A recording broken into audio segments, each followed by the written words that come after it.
L'un des tout derniers changements d'heure, un astéroïde en route vers la Terre, des températures extrêmes au pôle, la liste des métiers ennuyeux et l'impressionnante cyberattaque de Microsoft réalisée par un adolescent. Bonjour à toutes et à tous, je suis Julien Hernandez et bienvenue dans Fil de Science, le podcast Futura où on résume ensemble l'actualité de la semaine. Ce week-end, nous changeons d'heure. Au-delà de l'éternelle question, gagne-t-on ou perd-on une heure de sommeil? Faisons le point sur les enjeux sanitaires d'une telle mesure. Le consensus est désormais assez clair sur l'impact plutôt négatif du changement d'heure sur notre rythme circadien qui se traduit par une augmentation des troubles du sommeil et de la vigilance, des accidents du travail et de la route, des dépressions, des infarctus du myocarde et des accidents vasculaires cérébraux pendant une courte période. Même s'il reste difficile de déterminer un lien de causalité entre ces événements et le changement d'heure, la raison initiale qui a poussé à le mettre en place était énergétique et elle paraît dérisoire à l'heure actuelle. C'est pour cela que les États membres de l'Union européenne ont décidé collectivement de mettre fin à ce changement d'heure. Il faut maintenant décider de l'heure que nous gardons, celle d'été ou celle d'hiver. La santé publique voudrait qu'on choisisse l'heure d'hiver, étant donné les bénéfices qu'elle aurait sur la santé en matière d'exposition à la lumière matinale et d'endormissement. N'ayez crainte, Apophis, l'astéroïde découvert en 2003 qui va passer à seulement 17 millions de kilomètres de la Terre en 2029, n'entrera pas en collision avec notre planète. Cet état de fait est connu depuis un certain nombre d'années grâce aux données qu'ont pu récolter les scientifiques qui les ont intégrées au sein de leur modèle. Néanmoins, la collision n'est pas la seule chose dont il faut se préoccuper. En effet, frôler une planète d'aussi près va avoir un impact sur l'astéroïde et son intégrité. À l'aide de simulations numériques, les chercheurs prévoient qu'Apophis sera certainement endommagé par l'impact gravitationnel de la Terre d'une part, et par le rayonnement solaire d'autre part.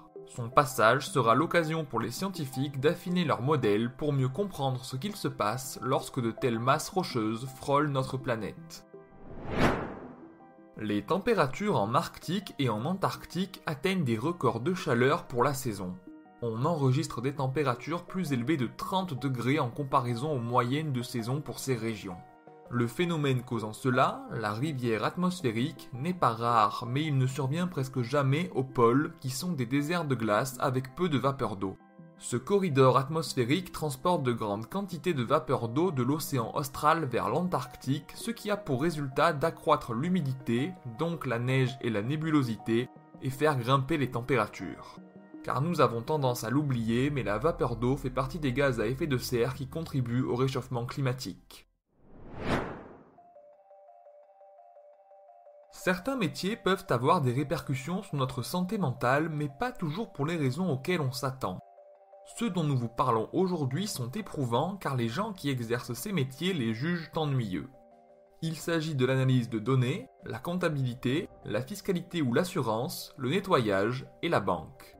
Et le pire, c'est que les personnes qui n'occupent pas ce type de métier ont tendance à éviter celles dont c'est le cas et vont jusqu'à dévaloriser les compétences professionnelles qui leur sont associées. Un état de fait qui peut aussi accroître l'isolement social, facteur majeur de la dégradation de la santé mentale.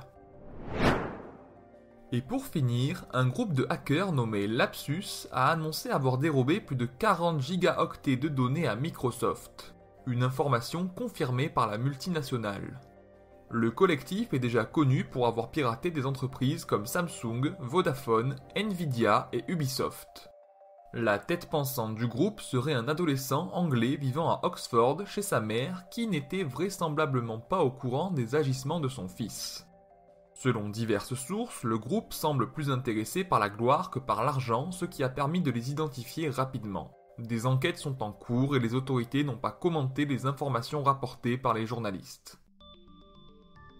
Pour ne rien manquer de l'actualité scientifique, n'hésitez pas à venir nous retrouver sur vos applications audio préférées et à vous abonner à nos productions audio. Cette semaine, je vous invite à découvrir notre dernier épisode de Chasseurs de sciences consacré à la peintre naturaliste Maria Merian.